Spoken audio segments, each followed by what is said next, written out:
Hello and welcome to Context Magazine. I'm Josh McCabe, and today I'm here with Scott Winship, who is the Executive Director of the Joint Economic Committee in the U.S. Congress and Director of the Social Policy Project.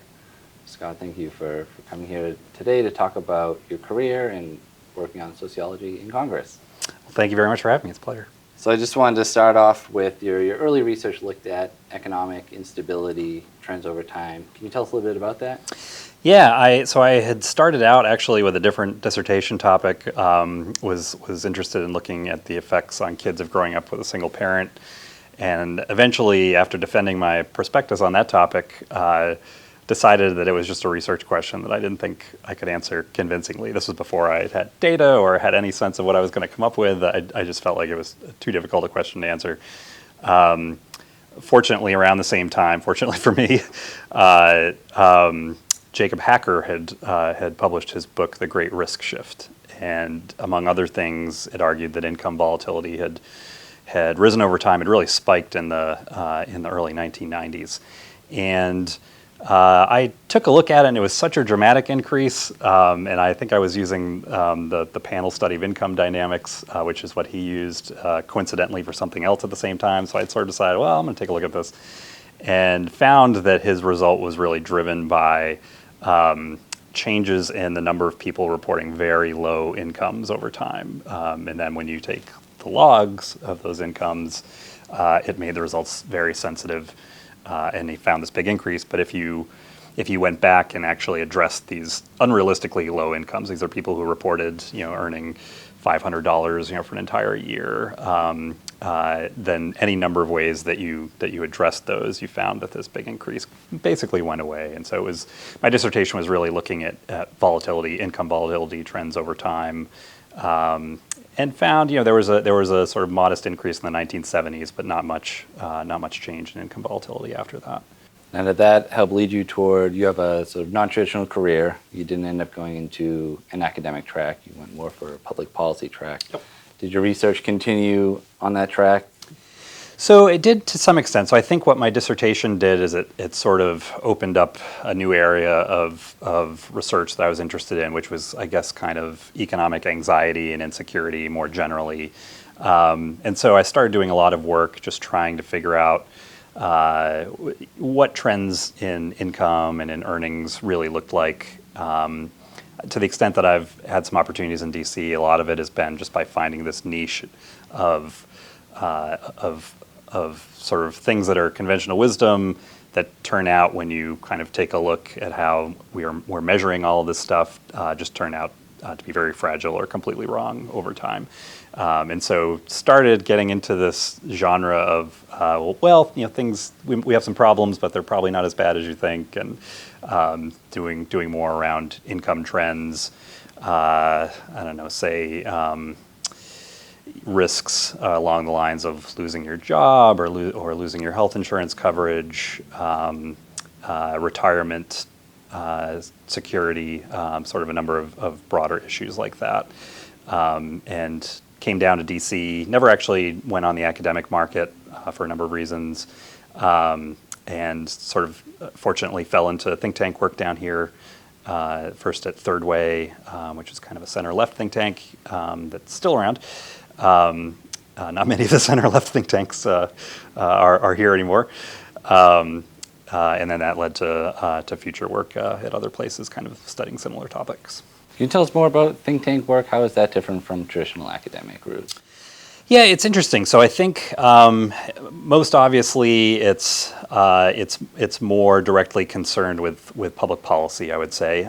People in the think tank world tend to have much stronger views, I would say, about specific policy directions and policy agendas, which is not to say that academic sociologists don't, but there's less, there's just no time in most think tanks to kind of think about big questions, to do a lot of exploratory work that might not be directly related to public policy.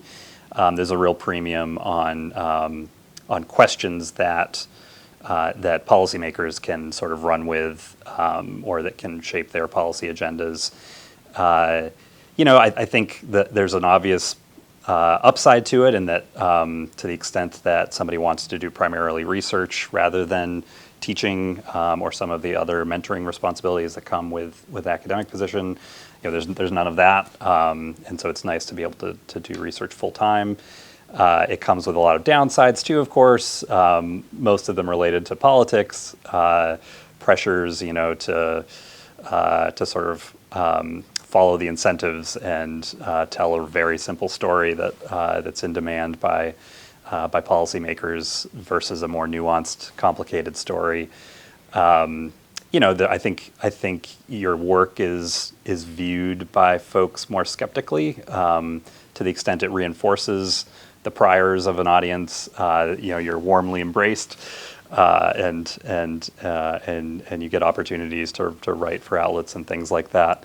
But to the extent that you're trying to persuade a broader audience, if you're viewed as being on one side, then it's a lot easier, I think, to sort of write off think tank researchers without really grappling with their actual findings. And then, of course, the other problem is that Washington, D.C. has become so polarized that it's very difficult to not become associated with either center-right world or center-left world. And so a lot of it ends up being scaling back, I think, your ideas about how much influence you can have and picking battles and trying to nudge people on much smaller issues than maybe you thought you were going to be able to originally. You're a sociologist, been walking around. Most people are lawyers, economists. So you're sort of a rare breed. You had mentioned you had been on a panel with Mario Small. What is it like bringing your sociological toolkit to Congress? How does that inform how you do your work here? Yeah, so I think it's unusual for there to be somebody on the Hill who has any sort of social science academic background. There's certainly a lot of sharp people on the Hill. A lot of the best congressional staffers are as smart as the smartest folks you'll find in academic programs, and have a very specific skill set that academics do not around convincing. Persuading people, compromise, finding the art of the possible, I guess, is sort of the expression you hear. PhDs are rarer, I think, in part because so much of what goes on the Hill is fast paced. The policy agenda is very crowded. Even in Senator Lee's office, the issues that he's concerned about and which Utahns are concerned about range from, sort of there's a wild horse population that is overbreeded and is kind of running out of control on public lands. There are social issues. Other offices are more concerned with. Defense bases, and there's just a lot of competing issues within a small space, and not a lot of time to hash out these policy debates. And so there just isn't a lot of time to sort of say, like, we want to have this big research project like the Social Capital Project that I actually am involved in, and I could say more about how that came to be. And but it's a very unusual thing. Usually you don't have the space to sort of sit back, almost sort of graduate school seminar style, and think about, all right, what's our research agenda going to be? With months to just do writing and research. In general, what members of Congress are trying to do is pass legislation, convert it into policy, and so partly is the pace, and I think part of it is just PhDs. A lot of us, and I put myself in this category for sure, just are not trained to move legislation, right? We to the extent that you want to get a PhD and then work as a policymaker, there's a lot of self-education that has to happen around. How does a bill become a law beyond sort of the Schoolhouse Rock version, which bears no relation to reality? Getting deep policy expertise in certain areas beyond just, I'm in favor of universal health care coverage, or I think welfare reform succeeded. Generally, you need to get really into the weeds on a lot of these issues. Being able to read and write legislative language, is something that you're not going to get in academic training for sure. So in some ways, an academic PhD brings a little bit of the wrong set of skills to the job, I think, versus what most policymakers are interested in. Every once in a while, you get an opportunity to sort of do something that is more research-oriented, sort of longer term, less direct. Like we've got a month to pass this proposal, and unfortunately, I've been able to fall into such an opportunity. Can you talk a little bit more concretely in terms of advice for graduate students who want to get their PhD, but they see themselves somewhere in the policy world? Yep. They're not getting it in their seminar. What are 2 or 3 things that you wish you had known when you started diving into this? Yeah, it's a great question. So I think the first thing I would say is going to disappoint maybe half the audience, which is that I think you really need a quantitative background, or you need some sort of, I guess you need to be almost more of a historian of policy, is sort of the other route that I can imagine being useful to a lot of think tanks. It's very hard to parlay ethnographic skills and a background in ethnography, I think, into a policy job, even at a think tank.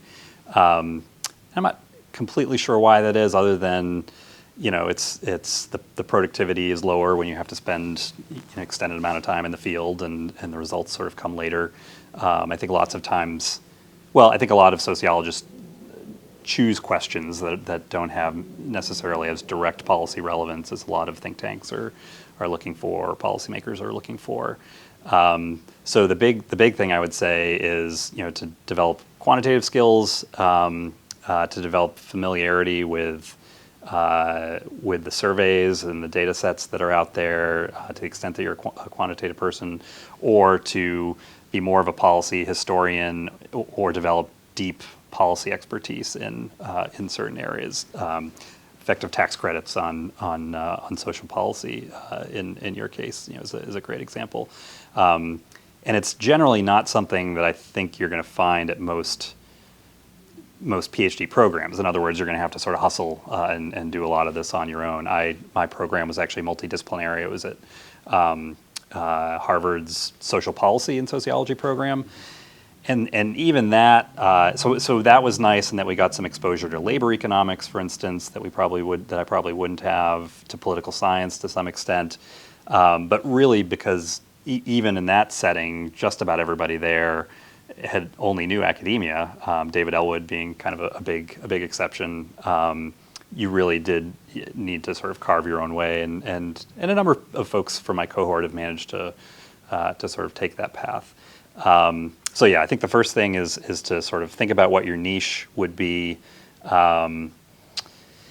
Arguably, if there are folks who are sort of on the fence about getting a PhD versus going directly into the think tank world, it's worth thinking hard about what you want to get out of a PhD. Certainly, rigor, doing research, and being a consumer of research, I think, are probably the 2 best things that you get out of a PhD program. The other thing that I would say to folks is that networking is really the key. To some extent, I think that's probably true in academia as well. But if you're a painful introvert, such as most of us are, I think, who go into PhD programs, it's just easy to sort of crawl into your lair and work on your research and hopefully publish in some good places, and that's kind of how you advance. In the think tank world and in the policy world more generally, it's much more about knowing people who then, when the timing is right, recommend you for things. So pretty much my career path in DC was kind of coming to DC without really anything lined up. And I had met with Rui Teixeira, who turns out to be a political sociologist, he's best known for writing this book, The Emerging Democratic Majority, that was a little premature, but I think people are starting to take more seriously again.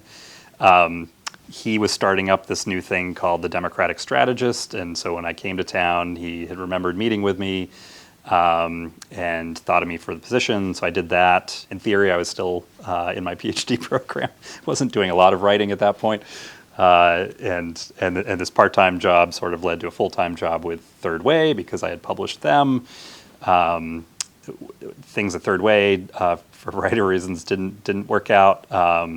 But I had a business card from somebody I'd met at Pew, and that led to the Pew job. Certainly, my credentials helped me all the way through, but without making those personal connections, it's a trickier path. And so, a lot of it ends up being just talking with folks and finding friends. The other fortunate bit of timing I had, as I think you have as well, is that we sort of kind of got into our careers as this thing called reform conservatism was happening in DC, which was a new flavor of conservatism that was kind of more open to folks like us than maybe past versions. And by virtue of kind of connecting into that community, suddenly like you're part of a community, and other doors open up. So I think I would just encourage people to do a lot of kind of cold emailing. I think especially when you're young, people are sort of naturally inclined to want to help you out. Everybody was there once themselves, and a lot of people sort of are intimidated by people who have PhDs, and intimidated in a good way for us, in that they think somehow we're quite thoughtful or whatever, even if we're not quite thoughtful. And so it does open up some doors, I think, to be able to talk to folks if you've got a famous advisor, or or you went to some exciting program. That's a nice leg up as well. But really, just networking is kind of the name of the game, I would say. Okay, that's a good transition. Talk more about social capital. Absolutely. So you are executive director of the Joint Economic Committee. So if you could talk about that and talk about the Social Capital Project, which is the bread and butter of sociology. So we'd love to hear more about it. Yeah, absolutely.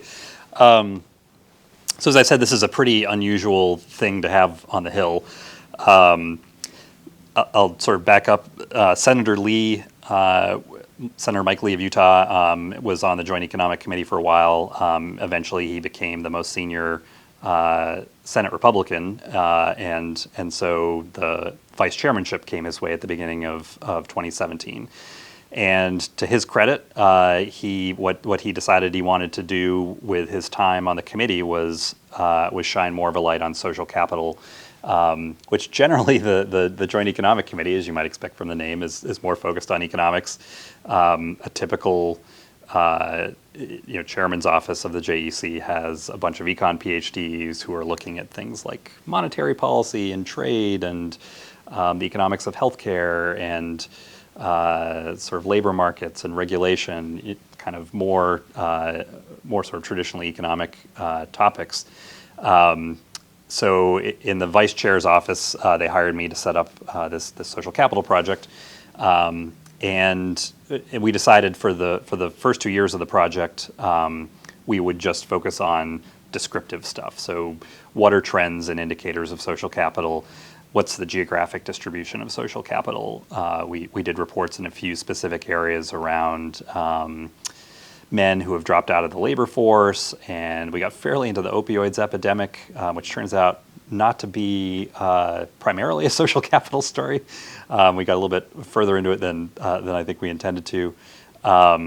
We did things on the rise in out-of-wedlock childbearing, for instance, but it was really all descriptives.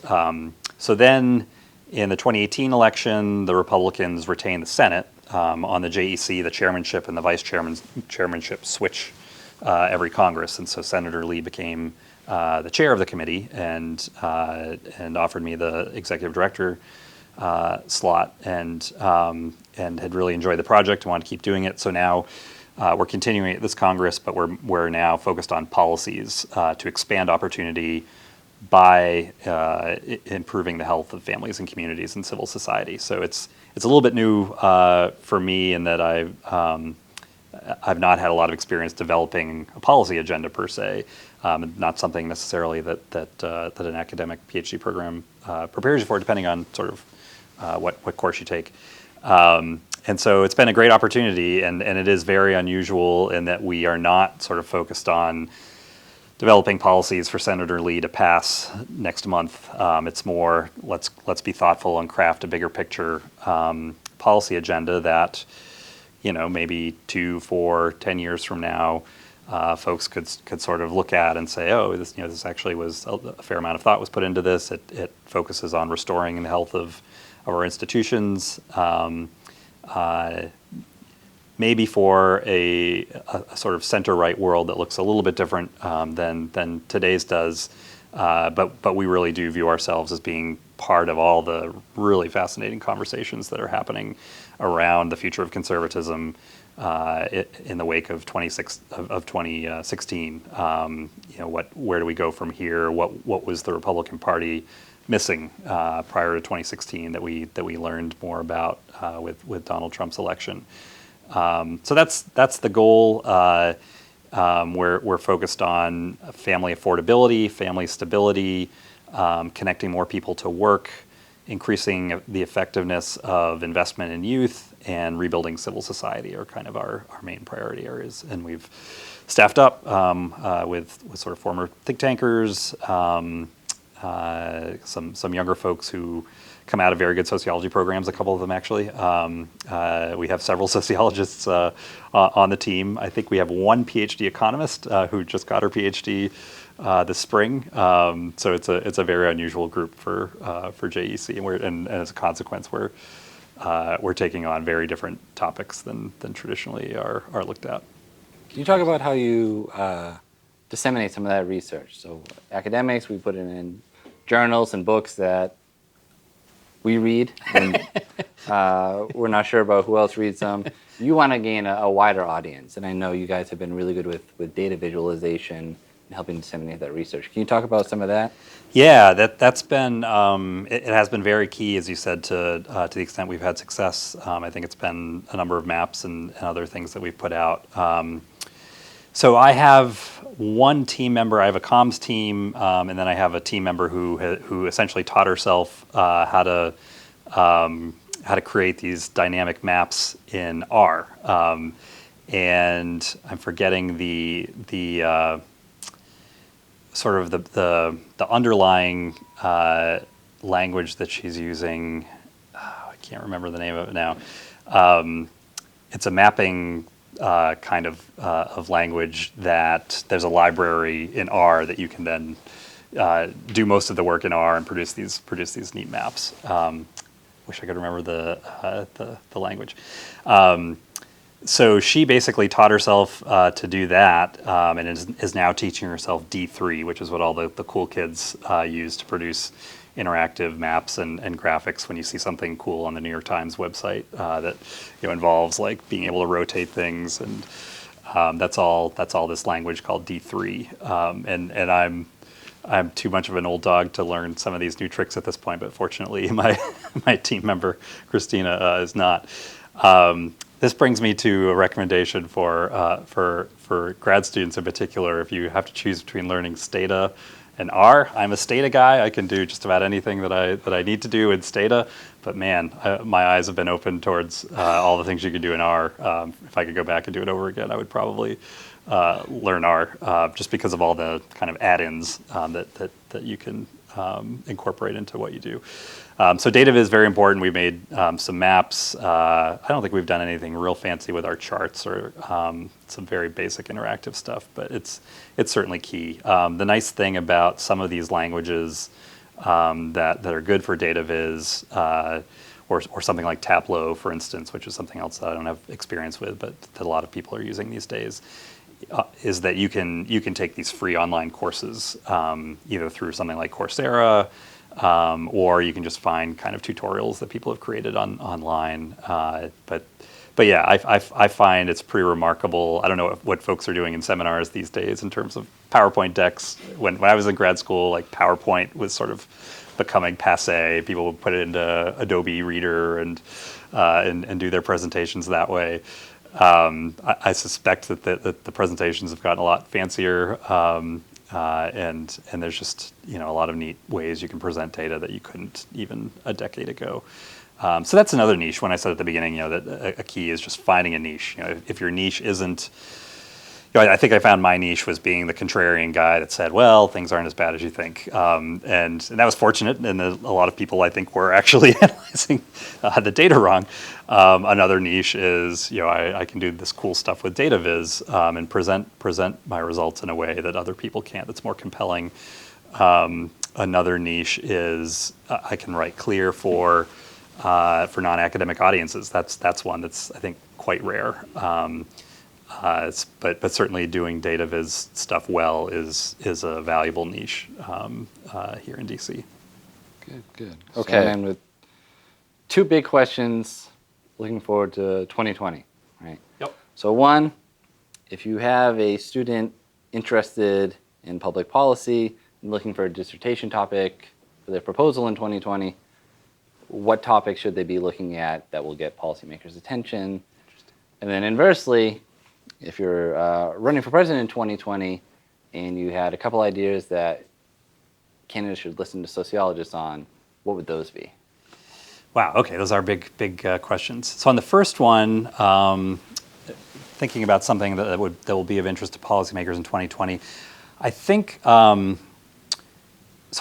think certainly on the center-right side, there are a lot of really interesting debates happening after 2016. As I mentioned, I think the Republican Party is trying to figure out, all right, what we were selling appears to have misfired, and so what ought we trying to be offered to voters? And there are a bunch of camps that are sort of looking at different things, but a lot of the empirics on this stuff, I think, are not well established, and a lot of these debates are moving without really a great understanding of the evidence. So one of those debates, I would say, is the debate over declining fertility and declining marriage, where I think the kind of conventional wisdom on the right is that it's become too expensive to raise a family, and that there are all these people who would like to be raising families and having kids and getting married who aren't, either because they have student loan debt or because they have to send two workers into the workforce to survive, and therefore it's difficult to decide to have kids. Housing has become too expensive in big cities, potentially because of land use regulations and zoning and things like that. Most of the stories are around economic hardship to some extent, that people would be having more kids and bigger families, and there'd be more marriage if not for all these economic problems. I don't think that's very well established at all, and so, but I could be wrong, and so getting a sense of what really is happening in terms of declining fertility, what are the reasons behind it? Are they economic? Are they more cultural? Is it becoming more expensive in terms of being able to raise a family? Those are some pretty fundamental questions that I don't think we have great answers on. Another, I guess, a similar debate taking place in the conservative world, I think, revolves around the extent to which the economy more generally has served workers well or not. Increasingly, people, and I think this sort of stems from Orrin Cass's recent book, The Once and Future Worker, I think is what it's called, where he presents a case essentially that conservative elites have prioritized economic growth too much, the interests of sort of upper middle class people rather than working class people, as reflected in trade policy, as reflected in immigration policy, and that the economy has really been failing a bunch of people, and that's reflected in the opioid crisis, for instance, declining marriage, rising single parenthood. Again, the conventional wisdom, I think, is that this is sort of about economics, and I'm not sure that's true at all. But kind of grounding that debate more in evidence, I think, would be really valuable. Center-left world, I'm guessing a little bit more because I started out there, but I'm less familiar with it these days. I think all of these economic issues are incredibly important for the direction that the left is headed as well, because most of it sort of assumes that there has been this rise in economic insecurity and anxiety, and therefore we need a universal basic income. We need guaranteed jobs. We need a $15 minimum wage. We need free college. So these are all things that presume the economy is fundamentally failing. And whether that's true or not is incredibly important if you want to help people. And I think that's an area where there's a lot more room to take a look at. These worlds kind of intersect a little bit, I think, in Senator Warren's two-income trap, which she wrote when she was a lawyer at Harvard, which essentially argues that now it takes two workers to afford the same standard of living that it used to that a one-worker family used to be able to maintain. I think that's wrong, but it's something that's been of interest on the left for a long time, going back 15 years or so, and now is increasingly of interest to folks on the right who are involved in these debates. That's a long answer to the first question. And I guess sort of another answer to that first question would be more research around the likely impacts of work requirements and time limits in safety net programs. Big debate about whether welfare reform was successful or not, whether we should transfer some of those lessons to other safety net programs. Not a ton of evidence yet on the likely impact. The 1996 welfare reform bill was preceded by all the state experimentation, and that allowed us to have at least some sense of what was likely to happen. So kind of more research about policy experimentation with some of these other programs would be useful too, I think. In terms of what I would like to see informing 2020, 2024 policy debates from a sociology perspective, I think upward mobility ought to be a nonpartisan, bipartisan policy concern.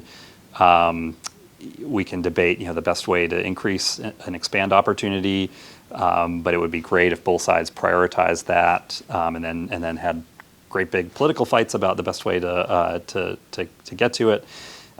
In particular, I think the biggest problem of our time is this yawning gap between the mobility rates of African Americans on the one hand and white Americans on the other. Which turns out to be a bigger deal among African American men in particular than African American women. But because the outcomes, economic outcomes of African American men have not been as good as for white men, it does affect family income inequality as well. So I think we ought to be prioritizing that. It's a national problem that did not appear after 2016. It's a multi-decade, multi-century problem that we've yet to grapple with as a nation. And the future of the American electorate is diverse, and I think the Republican world has not fully come to grips with that yet. And I think it would be great if they did, because we're going to have to win over some of these voters, and to do that, we're going to have to offer them something that's not top cuts or tax cuts and top marginal tax rates. So that would be my hope, I guess, for the future. All right, Scott, I want to thank you for taking the time to talk to us today. Absolutely, my pleasure. It was fun. Beautiful. Thank you.